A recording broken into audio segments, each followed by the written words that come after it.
ఏంటి నమస్కారం. నమస్తే అమ్మా. పోలీస్ కదా. నమస్కారం. సంతోషం అమ్మా. Very nice. ఏం చదువుకున్నా? పోలీస్ చదువుకోలేదు సార్. చదువుకోరు. నువ్వమ్మా? నువ్వు చదువు. సార్ డైలీ వేటకెళ్ళి మా తాతల తండ్రుల నుంచి కూడా మేము వేటకెళ్తాం. ఇక్కడ నుంచి వెళ్తారా? ఇక్కడ నుంచి సార్ నైట్ 1 గంటకి నేసి వెళ్ళడం జరుగుతుంది సార్. ఎంతమంది ఉంటారు ఈ ఊర్లో? ఊర్లో 600 కుటుంబాలు ఉన్నారు సార్. ఎంతమంది వేటకి పోతారు? 600 కుటుంబాలు కూడా అందరూ పోతారు సార్. ఇంటికి ఒకరు పోతారా? అందరూ పోతారు. ఇంటికి ఒకరా?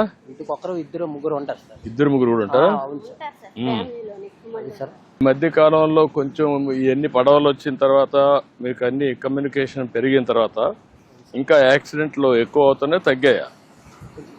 తగ్గదు సార్. మామూలుగా తగ్గే కొంచెం జరుగుతున్నా సార్. ఇంకా కూడా ఉన్నాయి.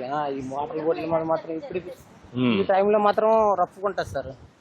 ఈ టైంలో బాగా రఫ్గా ఉంటుంది. రప్పుకుంటారు సార్. రప్పుకునేటప్పుడు వెళ్ళేటప్పుడు ఏంటంటే మనకి నష్టం జరుగుతుంది సార్. పర్టికులర్ టైంలో ఎక్కువగా సీ రఫ్ గా ఉంటుందా? అంటే సీని బట్టి ఉంటుందా, డేని బట్టి? గాలి వల్ల ఎక్కువ రఫ్ ఉంటుంది సార్. దాన్ని బట్టి ఏంటంటే మేము వెళ్ళడానికి చాలా ఇబ్బంది పడితే ఒక్కోసారి బాల్తో కొట్టదు సార్. స్టెప్ బాల్తో కొట్టడం వల్ల దెబ్బలు కూడా తగులుతుంది సార్. దాన్ని బట్టి ఏంటంటే మాకు ఫిషింగ్ హార్బర్ ఉంటుంది సార్. అదేమా ఇప్పుడు రెడీ అయిపోతుందమ్మా. తొందరగా రెడీ అయిపోతుంది. చేస్తున్నాం. అది అయిపోతుంది. అది వస్తుంది. అది వస్తే మీకు కొంత